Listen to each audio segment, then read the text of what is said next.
이 명품과 짝퉁을 구분하는 법이 있다고 합니다. 웬만하면 지금 기술이 너무나도 발달이 돼 있어가지고 웬만한 전문가가 아니면 명품과 짝퉁을 구별하기가 참 쉽지가 않습니다. 그런데 이거를 구별할 수 있는 방법이 하나가 있는데, 갑자기 비가 올 때 핸드백을 비 안 맞으려고 머리 위로 이렇게 싹 올리면 그거는 100% 짝퉁이랍니다. 그런데 그거 안 젖게 하려고 가슴에 꼭 안고 가면 그거는 거의 명품일 확률이 굉장히 많다고 합니다. 연애할 때 사주는 거는 되게 명품이라고 그래요. 근데 결혼하고 나서 사주는 거는 속으시면 안 됩니다. 거의 짝퉁일 확률이 많이 있습니다. 우리 성도들도 마찬가지예요. 새벽 예배 나올 때에는 거의 짝퉁을 갖고 나오시고요, 오늘같이 11시 대예배 때에는 웬만하면 명품을 갖고 나오십니다. 성도들 신앙도 마찬가지예요. 봄, 여름, 가을, 겨울이 있는데 이 계절 가운데 짝퉁 이 성도들이 많이 나오는 때가 있습니다. 어느 계절일까요? 가을입니다. 현장학습을 가요. 하나님이 창조하신 것을 이렇게 현장학습으로 나가는 경향이 있습니다. 학교는 현장학습 출석으로 인정해 주지만 교회는 인정해 주지 않습니다. 혹시 가을이 돼서 산으로 들으러 하나님이 창조하신 곳으로 현장학습 나가셨다고 해서 하나님이 인정하지 아니하시니까 그거는 꼭 참고해 주셨으면 좋을 것 같습니다. 우리 목사님의 슬로건이 명품 가정, 명품 교회입니다. 그런데 과연 어떻게 해야 명품이 되어질까? 어떻게 해야 명품의 교회가 되어지고, 어떻게 하면 명품의 신앙이 되어지고 명품의 가정이 되어질 수 있을까? 여러분들 베드로후서 1장 16절의 말씀을 보면 내가 거룩하니까 너희도 거룩해라. 하나님의 거룩을 쫓아서 내가 믿음 안에 살아가서 그 거룩을 향해 나아갈 때 그게 명품의 신앙으로 갈 수 있는 지름길이고 명품의 가정을 이룰 수 있는 복된 길이라고 하는 것을 여러분들 기억을 하셔야만 됩니다. 구약의 신앙하고 신약의 신앙이 조금 다릅니다. 여러분들 구약의 신앙은 하나님께서 안식일이라고 하는 것을, 제가 주일날에 대한 안식일에 대한 것을 설교를 했던 것처럼 하나님의 모든 복을 안식일 속에 다 집어넣어서 그 안식일에 들어가게 되어지면 복을 받고, 그 안식일 속을 들어가서 안식일을 지켜야지만이 거룩해지도록 하나님이 그렇게 했어요. 그런데 신약으로 넘어오면서는 조금 틀립니다. 신약은 하나님께서 은혜 안에 들어와야지만이 거룩해지도록 했어요. 주님의 십자가의 보혈 안에 들어와야 거룩해지도록 하나님께서 그렇게 하셨습니다. 그래서 거룩한 장소 안에 들어오고 거룩한 시간 가운데 거룩한 은혜 가운데 들어와야지만이 하나님께서 우리를 거룩하게 하셨습니다. 우리가 하나님 앞에 예배를 드려요. 우리가 예배를 드리는 이곳이 하나님의 은혜의 자리이고 하나님의 거룩한 시간이고 하나님의 복된 장소예요. 우리가 꼭 이 안에 들어와야지만이 된다는 것이 아니라 이 예배 안에, 이 은혜 안에 들어와야지만이 우리가 하나님 앞에 거룩해질 수 있다고 하는 거예요. 내가 돌을 닦고 내가 수양을 하고 뭔가 내가 노력을 해서 거룩해 되어지는 것이 아니라 내가 이 은혜의 자리 안에, 은혜의 공간 안에, 은혜의 시간 안에 들어와야지만이 거룩해질 수 있다고 하는 거예요. 오전 예배를 드렸다고 해서 한 번으로 거룩해지는 거 아닙니다. 오후 예배의 은혜의 공간 안으로 들어오셔야만 돼요. 예배가 많다라고 투정하시면 안 돼요. 더 많았으면 좋겠어요. 왜냐하면 그 시간 안에 자꾸 들어와야지만이 우리는 하나님 앞에 거룩해질 수가 있기 때문에, 그 시간 안에 자꾸 들어오고 그 공간 속에 자꾸 들어와야지만이 우리가 거룩해질 수 있기 때문에 그렇게 여러분들이 생각하시면 좋을 것 같아요. 한번 예배 드렸다라고 해서 출석 체크 한번 하고 끝나는 것이 아니라 오후 예배 가운데도 내가 더 거룩해지기 위해서 그 예배 가운데 들어오고, 수요일 날도 들어오고 금요일 날도 들어오고 새벽 예배도 들어오고, 제가 9시 예배도 그런 얘기를 했어요. 여러분들 바쁘고 힘들고 피곤하고 어려운 거 다 알아요. 새벽 예배 드리고 6시 반에 이제 끝나고 차 운행 나가다 보면 민속촌 가는 길 차가 막혀 있습니다. 6시 반 그 새벽에 움직이는 사람들이 그렇게 많은 거예요. 알아요. 그렇게 바쁘게 사는 사람들이 많다라는 거 알아요. 피곤하는 거 알아요. 9시, 10시 늦게 퇴근하는 거 압니다. 힘들고 어렵지만, 그러나 그래도 어쩔 수가 없어요. 그래도 우리가 하나님의 이 거룩한 예배의 장소 안에, 이 하나님의 은혜에 공급하시는 하나님의 이 은혜의 잔에 우리가 의지적으로라도 열심히, 우리가 아무리 경제가 어려워도 먹을 거 다 먹잖아요. 아무리 시간이 없다라고 해도 할 거 다 하잖아요. 제가 다 하는 거 알고 있어요. 예배 시간에 텔레비 보시는 거 다 알고 있고요. 수다 떠는 거 다 알고 있고요. 그렇게 바빠도 할 거는 다 하시는 거 다 알고 있습니다. 우리가 하나님 앞에 우선순위를 둬서 은혜 받는 장소, 거룩해지는 곳에 우리의 삶을 하나님 앞에, 이것은 우리가 의지적으로 해야 돼요. 하나님 앞에 드릴 수 있는 그러한 마음을 가지셔야 됩니다. 제가 옛날에 그런 이야기 많이 했죠. 오늘은 참 교회 가기 싫다. 그날은 어떻게 하라고요? 반드시 오라고 했습니다. 왜?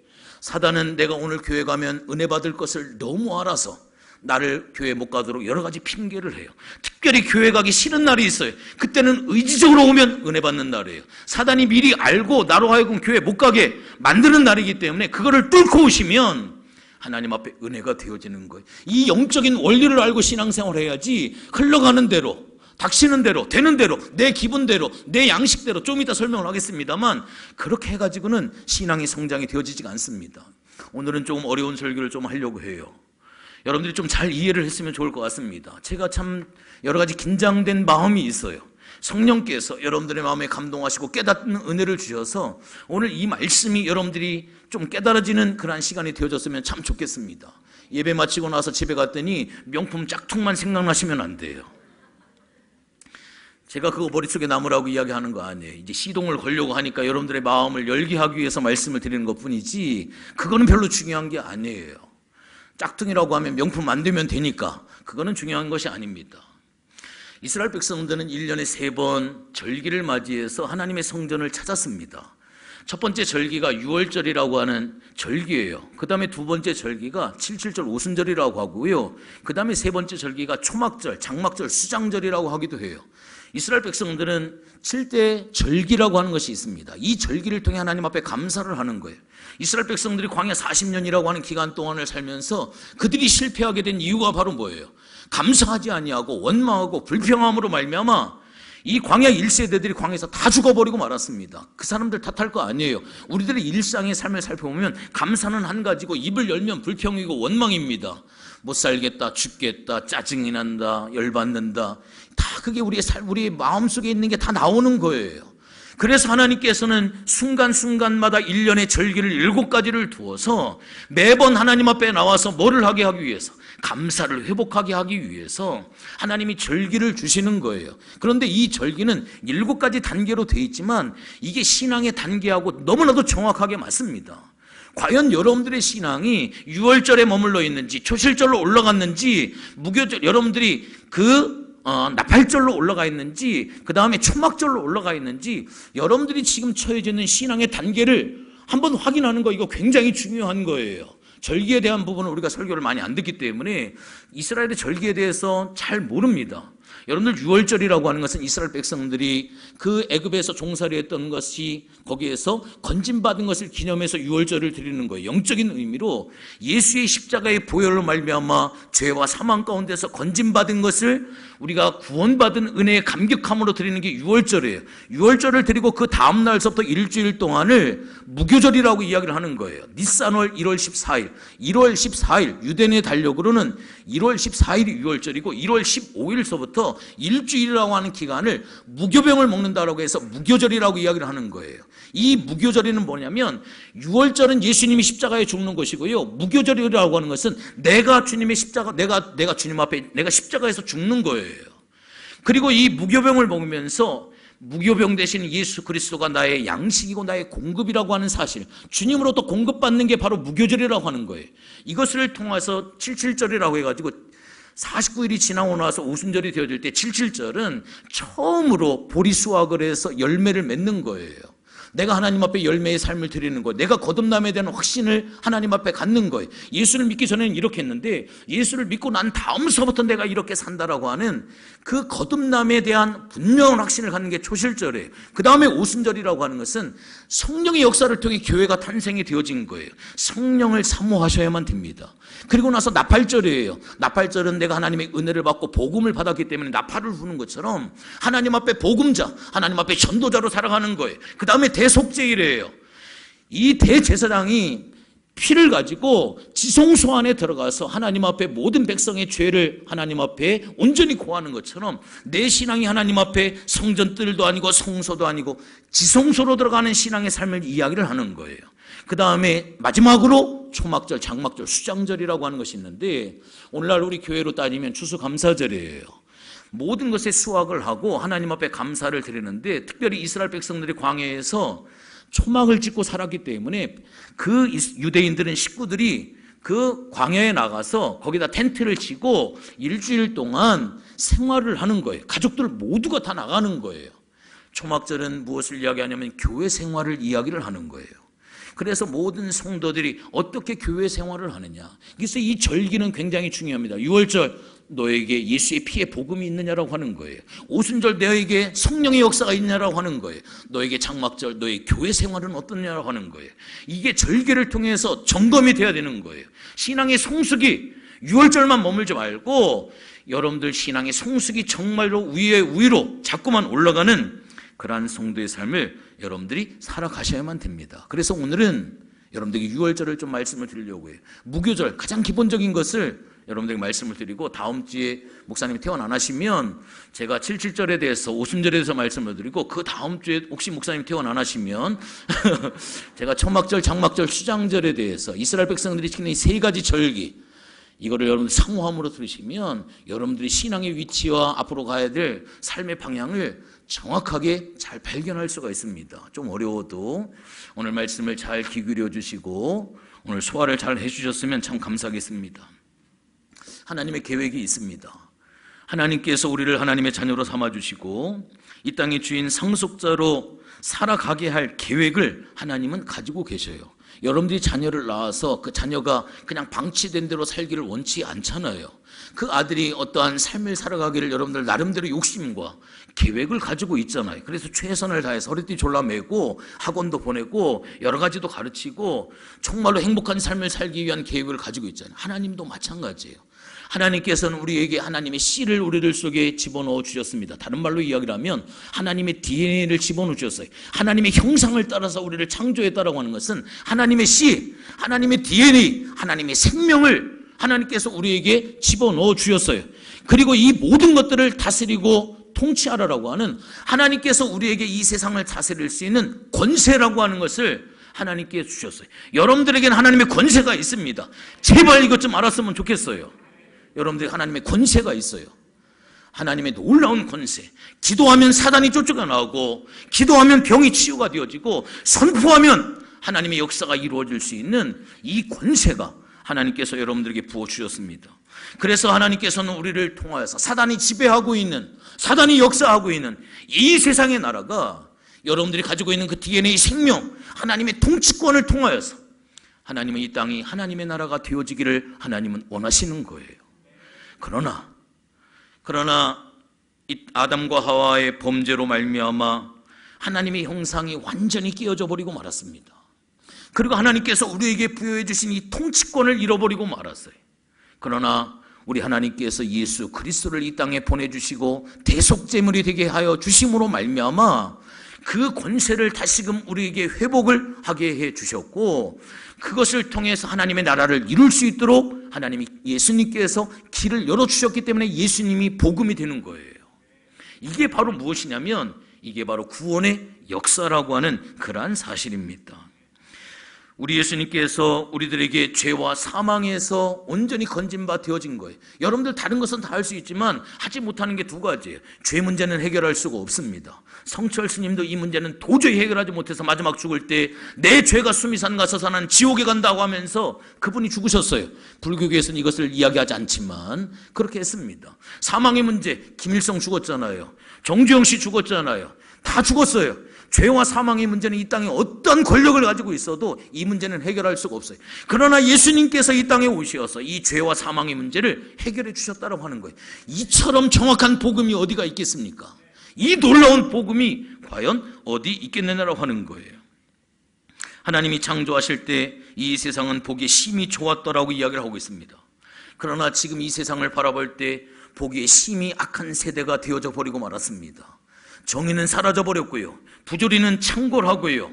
여러 가지 부정부패는 난무하고 있습니다. 범죄, 사건, 사고가 난무하고 있습니다. 뉴스를 보면 칭찬받을 소식은 하나고요. 범죄의 소식은 10가지가 들리고 있는 그러한 상황 속에 우리가 살아가고 있습니다.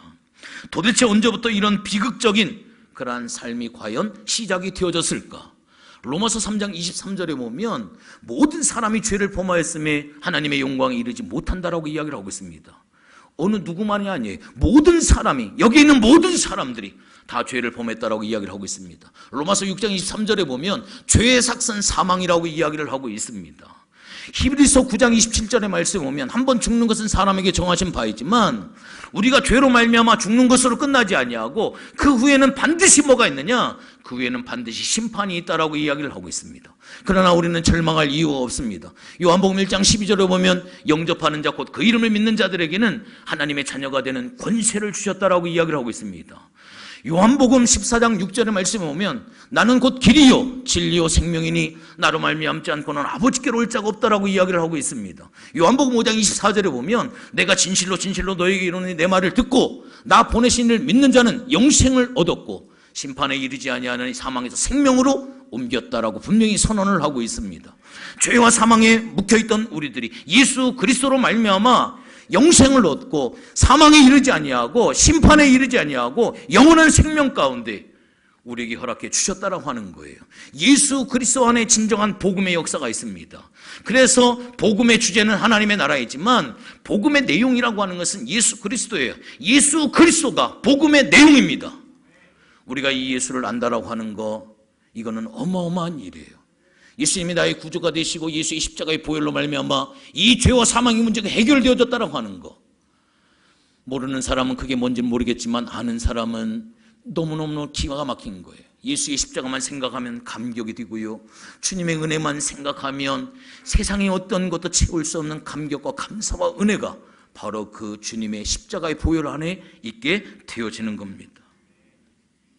예수를 만나면서 우리의 삶의 주인이 바뀌잖아요. 예수를 만나면서 사단의 나라가 하나님의 나라로 바뀌게 되어집니다. 예수를 만나면서 죄와 사망의 법이 나를 주장을 했지만 로마서 8장 2절에 보면 예수 안에 있는 자는 결코 정죄함이 없다. 이제는 죄와 사망의 법이 아니라 생명과 성령의 법이 우리를 주장하게 되어지는, 생명과 성령의 법의 주장, 법도 바뀌고 나라도 바뀌고 삶도 바뀌어지는 이 놀라운 역사가 예수 안에 있게 되어지는 거예요. 예수님이 이 땅에 오심으로 말미암아 BC와 AD가 갈라지게 되어졌습니다. 예수님을 알지 못하는 사람은 이 세상의 모든 것들이 그냥 히스토리예요. 그냥 역사예요. 그러나 예수를 발견하는 사람은 히스 스토리입니다. 그분의 이야기예요. 누구의 이야기요? 예수의 이야기예요. 이 세상에 되어지는 것은 그냥 역사가 아니에요. 이 세상에 되어지는 것은 히스토리예요. 예수님의 이야기예요. 우리는 예수님의 이야기를 날마다 경험하는 거예요. 예수의 십자가의 보혈의 은혜를 하는 사람들, 예수를 만나는 사람들, 삶이 바뀐 사람들, 그러한 사람들이 예수의 이야기의 성경 역사를 우리의 삶을 통해 써나가는 그러한 삶을 우리는 살아가게 되어지는 겁니다. 우리는 힘들고 어려울 때 어떻게 해야 되느냐? 다시 복음으로 돌아가야만 됩니다. 6.25 전쟁 당시에 영웅이었던 백선엽 장군이 그런 이야기를 했습니다. 비상사태일수록 원칙으로 돌아가라. 위기일수록 변칙은 통하지 않는다. 위기의 시대일수록 실패할 때마다 본질에서 벗어나는 것이 무엇인지 살피고 다시 기본으로 돌아가야 승리한다라고 이야기를 하고 있습니다. 여러분들 풍성한 삶, 멋진 인생을 여러분들 원하십니까? 하나님 앞에 돌아가야만 돼요. 문제 가운데, 어려움 가운데, 고통 가운데 헤매고 있습니까? 여러분들 다시 기본으로 돌아가셔야만 됩니다.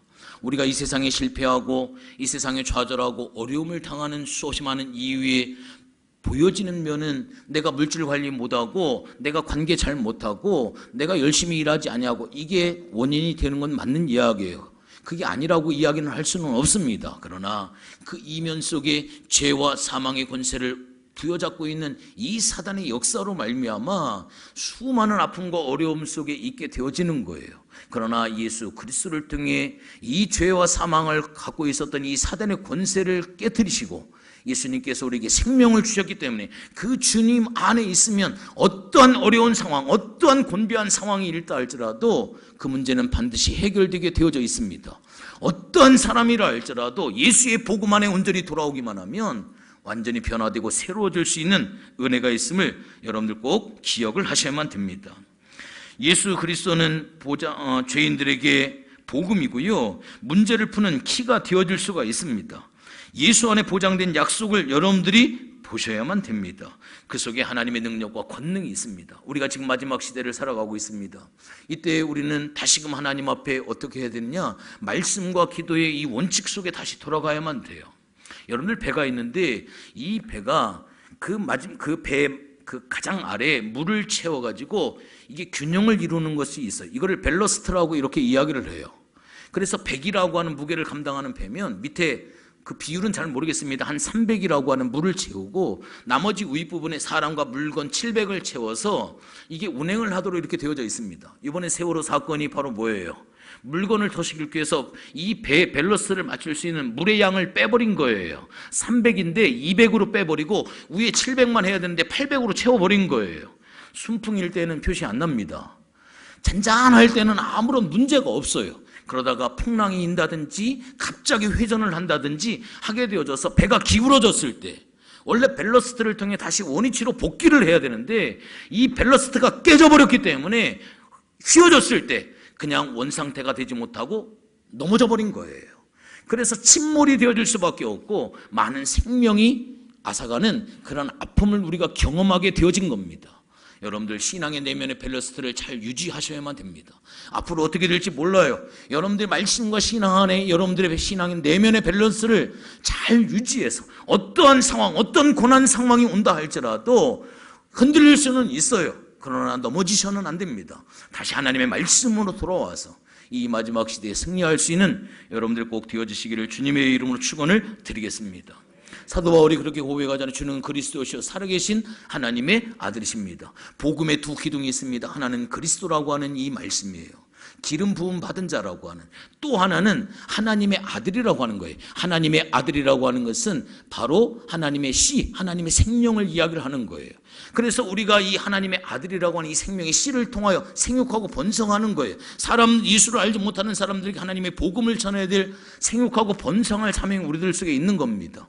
그리스도라고 하는 기름 부음 받았다라고 하는 왕, 제사장, 선자에게 기름을 부으기 때문에 우리가 이 땅 위에 하나님의 일을 감당할 때 왕의 사역, 제사장의 사역, 선지자의 사역이 있어요. 왕은 하나님의 그것을 통해서 하나님께 있는 것을 가지고 사람에게 가서 사람을 살리는 게 왕의 사역이에요. 하나님의 능력, 하나님의 권세, 그 하나님의 엄청난 하나님의 역사를 통해 사람을 살리고 치유하고 회복해야 하는 그게 왕의 사역이에요. 우리가 그 일을 감당해야 돼요. 제사장의 사역은 백성들의 문제, 백성들의 아픔, 그것을 가슴에 끌어안아가지고 누구에게로? 하나님 앞에 중보자로 올려드리는 역할이 제사장의 역할이에요. 그래서 제사장은 가슴에 흉패가 있고요, 거기에 12보석이 있습니다. 12보석은 12지파를 이야기하는 거예요. 그래서 이스라엘의 제사장들은 백성의 문제를 가슴에 끌어안고 하나님 앞에서 가서 기도하는 사람들이에요. 우리는 이 시대의 왕 같은 제사장들이에요. 중보의 기도의 제목을 가슴에 끌어안고 하나님 앞에 가는 역할을 내 문제만 가지고가 아니라 이 일을 감당하는 제사장의 사역을 해야 돼. 선지자 사역을 가르치고 딜리버리하고 자식에게 나누고 그거를 해야 될 그 사역이 바로 우리들 속에 있는 거예요. 그래서 복음의 두 기둥은 하나는 그리스도고 하나는 하나님의 아들이라고 하는 이 두 기둥이 든든히 세워져야 되는 겁니다.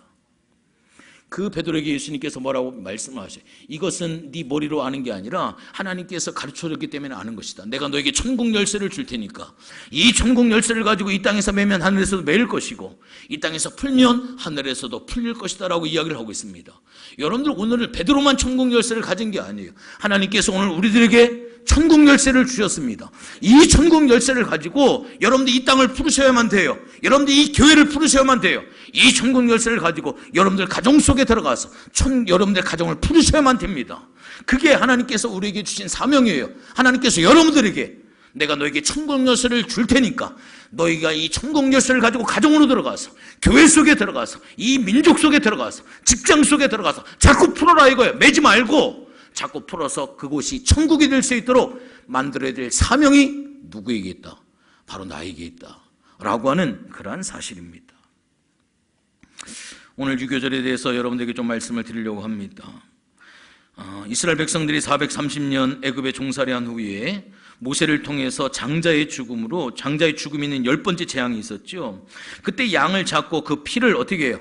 우슬초에 묻혀가지고 문지방과 인방에다가 피를 발랐을 때 그때 당시 죽음의 천사가 와가지고 애굽 전형을 돌 때 이 문지방에 인방에 피가 발라져 있지 아니하는 집의 장자, 짐승들까지 첫 새끼는 전부 죽었습니다. 그런데 문지방과 임방에 피가 발라있는 집은 이 죽음의 천사가 넘어가 버려요. 그래서 유월을 했다라고 해서, 과월을 했다라고 해서, 그래서 유월절이라고 하는 거예요. 이스라엘 백성들이 지키는 7가지 절기 가운데 가장 중요한 절기가 유월절이에요. 여러분들, 이 유월절에는 뭐가 있냐면 어린 양의 피가 있습니다. 피 안에 있을 때, 피가 발라진 그 문 안에 있을 때, 그 사람이 죄를 졌건 어떠한 상황이 있건 어떤 문제가 있건 어떤 형편이 있건 그거는 상관하지 아니에요. 문지방과 임방에 피가 발라져 있는 그 피 안에 들어와 있는 사람들은 누구를 막론하고 죽음의 천사가 넘어가는 거예요. 예수의 십자가의 보혈 안에 있는 사람들은 어떠한 상황, 어떠한 환경 속에 있다 할지라도 구원의 은혜가 있다라고 하는 이 사실을 분명하게 보여주고 있는 겁니다. 그래서 우리가 중요한 것은 바로 뭐냐면 주님의 십자가 앞에 날마다 나아가서 우리 하나님 앞에 회개하고 자복하고 하나님 앞에 긍휼을 구하는 삶을 살아가야만 됩니다. 문제가 있는데 문제가 풀리지 않으시나요? 어떤 문제로 인해서 가장 고통스럽고 힘들어 하시나요? 지난 주간에 제가 신앙은 수학이라고 말씀을 드렸고 신앙은 공식이라고 말씀을 드렸습니다. 어떤 문제가 있고 어떤 고난이 있고 해결되지 못한 그러한 상황이 있을 때 공식입니다. 피를 바르셔야만 됩니다. 피를 갖다가 적용을 하면 다 풀리게 되어져 있는 거예요. 피를 적용한다라고 하는 것은 무엇을 이야기하는 거예요? 피를 적용한다라고 하는 것은 철저히 내가 하나님 앞에 회개하는 것을 이야기하는 거예요. 내가 하나님 앞에 내 모든 죄를 자백하는 것을 이야기하는 거예요. 내가 하나님 앞에 자백하지 아니했기 때문에, 내가 하나님 앞에 회개하지 아니했기 때문에 여러분들 집안에 쥐들이 들락거리고 여러분들 뭐 벌레가 막 생기고 막 해요. 그러면 쥐를 아무리 쫓아내봤자 음식물 쓰레기를 처분하지 아니하면 다시금 생기고 다시금 생기게 되어져 있는 거예요. 뭐를 처리를 해야 돼요? 음식물 쓰레기를 처리를 해야 되지요. 마찬가지예요. 우리가 하나님 앞에 날마다 예배를 드리지만 내 속에 있는 이 더러운 이 쓰레기, 하나님 앞에 회개하지 아니하고 하나님 앞에 자백하지 아니하고 하나님 앞에 해결되어지지 아니하면 문제는 풀리지 아니하는 거예요. 자꾸 문제가 오는 거예요. 여러분들 하나님 앞에 쓰레기를 치우셔야만 됩니다. 피를 해결을 하셔야만 되는 거예요. 여러분들 이 무교절이라고 하는 것은 유월절은 언제 지키냐면 매년 지키라고 이야기를 했습니다. 이것은 무엇을 이야기하냐면 은혜의 공급으로 살아가는 존재임을 잊지 말라고 하는 거예요.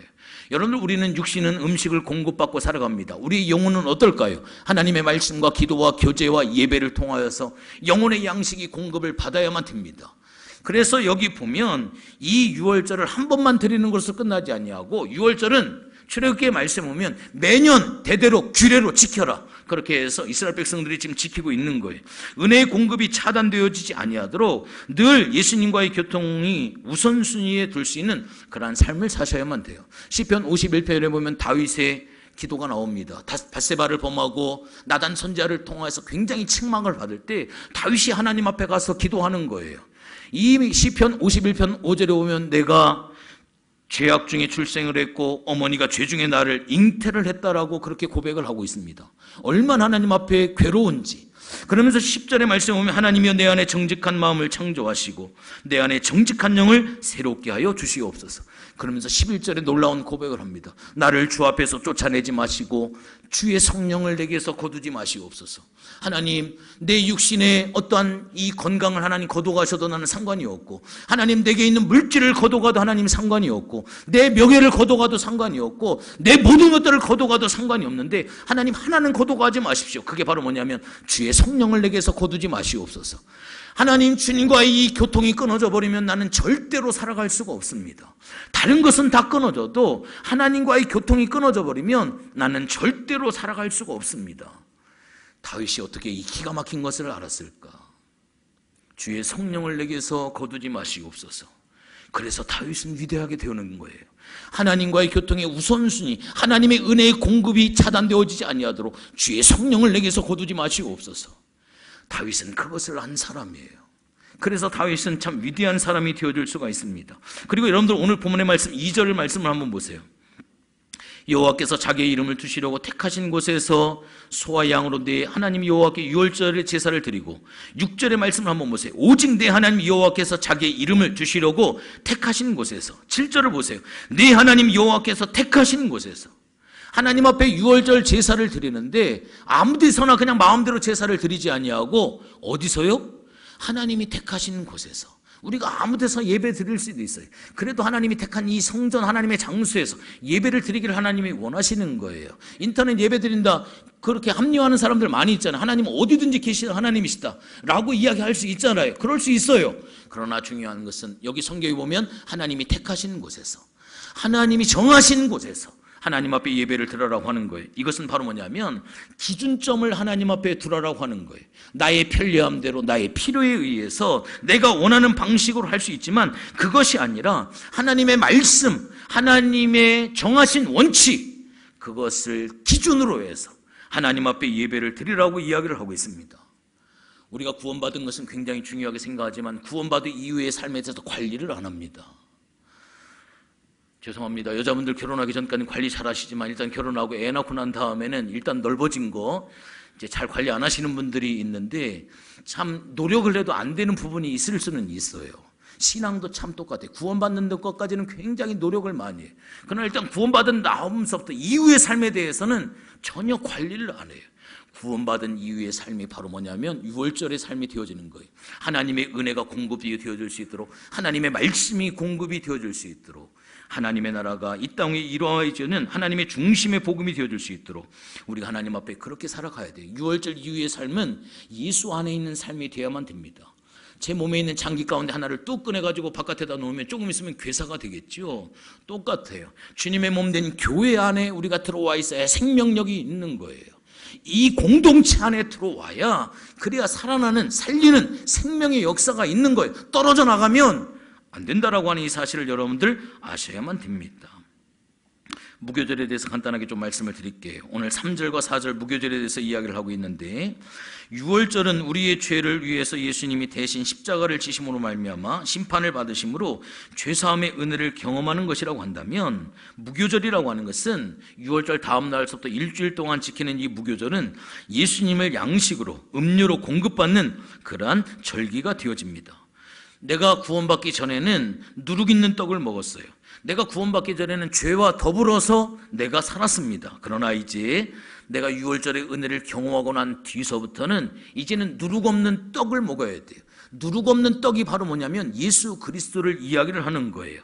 예수님이 나의 공급원이 돼야 돼요. 내 행복의 공급원이, 옛날에는 차 바꾸는 게 내 기쁨이 근원이었고 지평수 넓히는 게 내 기쁨의 근원이 되어졌고 뭔가 맛있는 것을 찾아서 2시간 3시간 다니는 게 그래도 내 행복의 근원이 되어졌는데 이제는 바뀌셔야 돼요. 뭐로 바뀌셔야 돼요?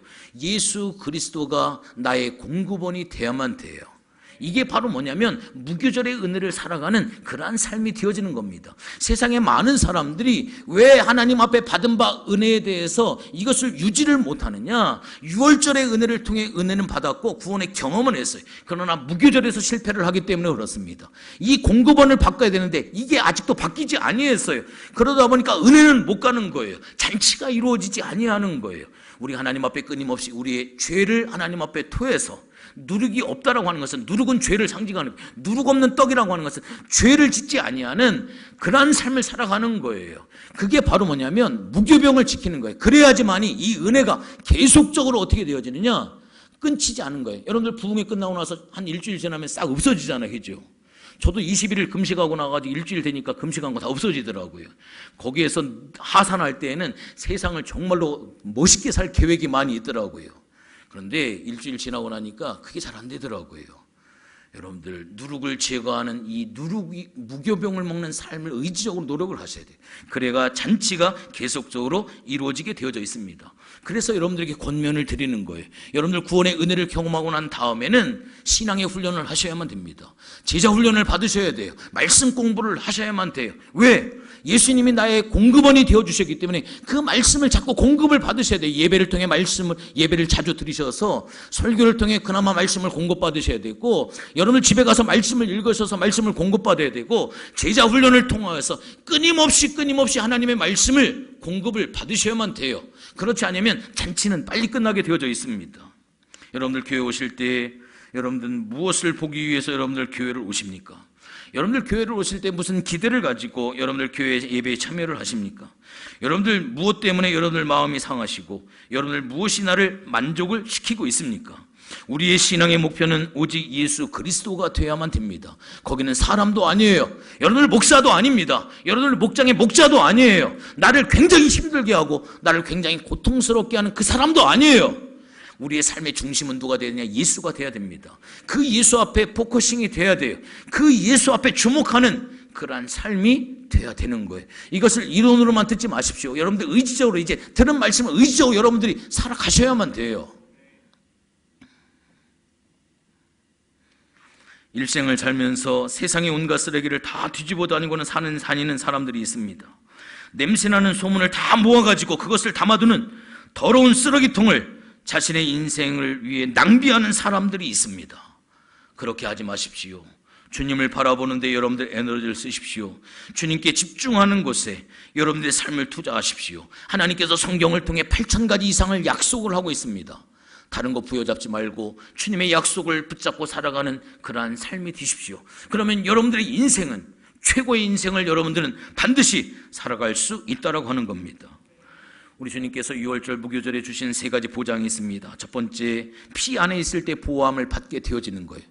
여호수아서 2장에 보면 기생 라합의 사건이 있습니다. 정탐꾼을 숨겨줘서 이 정탐꾼으로 말미암아 보장받은 게 있죠. 붉은 줄을 내려놔라, 네 집안에. 그래서 네 집안에 있는 모든 사람들은, 여리고성이 점령이 될 때 집안에 있는 사람들은 다 살겠다라고 하는 거예요. 그래서 기생 라합이 붉은 줄을 창가에다가 들여놓습니다. 여러분들, 그 붉은 줄은 이 라합은 알고 있어요. 그거를 내려놓으면 살 수 있다라고 하는 걸 알고 있어요. 그러나 그 붉은 줄의 사연을 모르는 사람은 왜 저 집은 저기에다 붉은 줄을 저렇게 놨을까? 그냥 아무런 생각 없이 그냥 지나가는 거예요. 여러분들, 그 붉은 줄은 생명을 보존할 수 있는 거예요. 주님의 은혜를 기억하는 사람은 십자가만 보면 흥분이 되어지는 거예요. 저 산 꼭대기에서 포크레인이 막 작업을 하는데 그것만 봐도 십자가로 막 보이는 거예요. 포크레인이 이렇게 된 게 막 십자가로 보여 가슴이 두근두근 되는 거예요. 그러나 그것을 모르는 사람은 십자가를 갖다 대도 왜 도화기를 갖다 대느냐 이렇게 해가지고 모르는 거예요. 그게 도대체 뭔지. 그 붉은 줄이 있어서 그것이 생명을 살릴 수 있는 그것임에도 불구하고 그 사연을 모르는 사람은 어떻게 되는 거예요? 그 사연을 모르는 사람은 그건 아무런 관계가 없는 거예요. 여러분들 붉은 줄의 사연을 알고 계시는 분 아니에요. 주님의 십자가의 보혈의 은혜를 알고 계시는 분 아니에요. 그 주님의 십자가 피 안에 있는 사람은 어느 누구든지 어떤 죄를 범했든지 피 안에 있는 사람은 구원함을 받는 거예요.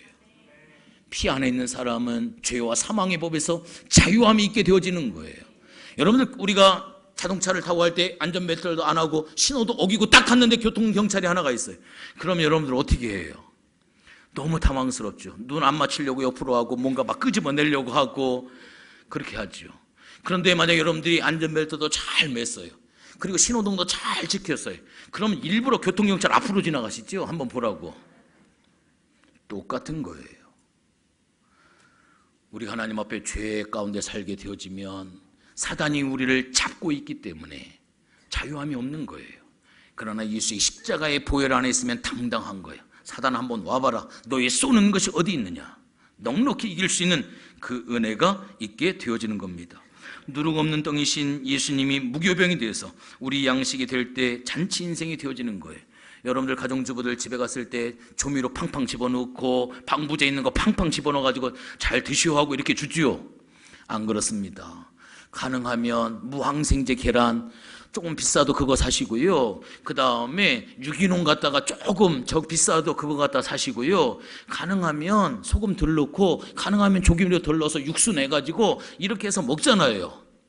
그런데 왜 신앙생활은 함부로 조미료 팡팡 찍어가지고 왜 그렇게 드십니까? 세상의 죄와 세상의 즐거운 것, 세상의 그런 것들을 팡팡 드시잖아요. 육신적으로는 그렇게 골라 먹고 그렇게 신경 쓰고 그렇게 애쓰면서 영적인 부분에 대해서는 조미료가 가득 들어있는 것들을 그렇게 기쁨과 즐거움으로 그냥 세상 것이 그렇게 즐겁고 그렇게 즐거운 것을 왜 그렇게 사냐 이거예요. 방부제 있는 음식을 먹으면 육신이 병을 드는 것처럼 세상의 낙을 그렇게 즐겨하게 되어지면 영적으로 죽어간다라고 하는 사실을 여러분들 아셔야만 돼요. 영적인 건강이 무너진다라고 하는 이 사실을 아셔야만 됩니다. 여러분들, 죄는 사망을 가져와요. 죄, 사망이라고 하는 것은 사단의 전진 기지입니다. 죄를 지으면 그때부터 사단이 합법적으로 여러분들에게 주권을 행사를 하는 거예요. 기득권을 행사하게 되어져 있는 거예요. 여러분들 누룩을 먹지 말라라고 하는 것은 사단에게 틈을 주지 말라라고 하는 그러한 이야기예요. 그래서 여러분들의 생각 관리를 잘 하셔야 되는 거예요. 여러분들의 감정 관리를 잘 하셔야 되는 거예요. 여러분들의 언어를 관리를 잘 하셔야 되는 거예요. 왜? 사단으로 틈 주지 않기 위해서. 누룩을 먹지 말라라고 하는 이 말씀을 여러분들 잘 기억을 하셔야 돼요. 말씀을 듣고 말씀을 암송을 하고 묵상을 하고 받은 바 은혜를 목장에서 간증을 하고 공급되는 양식이 굉장히 중요하다라고 하는 이 사실을 여러분들 기억을 하셔야만 됩니다. 결론을 맺습니다. 예수님이 우리를 부르셨습니다. 부전승의 약속을 우리에게 하여 주셨습니다. 은혜 받는 자리, 공급받는 자리를 지키라고 말씀을 하고 있습니다. 어떠한 상황이 돼도 하나님 앞에 예배를 드릴 수 있는 이 은혜의 자리, 하나님의 말씀이 공급되어지는 이 자리, 공급되어지는 이 시간, 공급되어지는 이 공간, 여러분들 욕심을 내시고 이 부분을 여러분들이 지킬 수 있도록 최선을 다할 수 있는 그러한 여러분들이 되어졌으면 참 좋겠습니다. 매일매일 기도해도 쓰러지고 넘어지는 것이 우리의 연약한 모습이에요.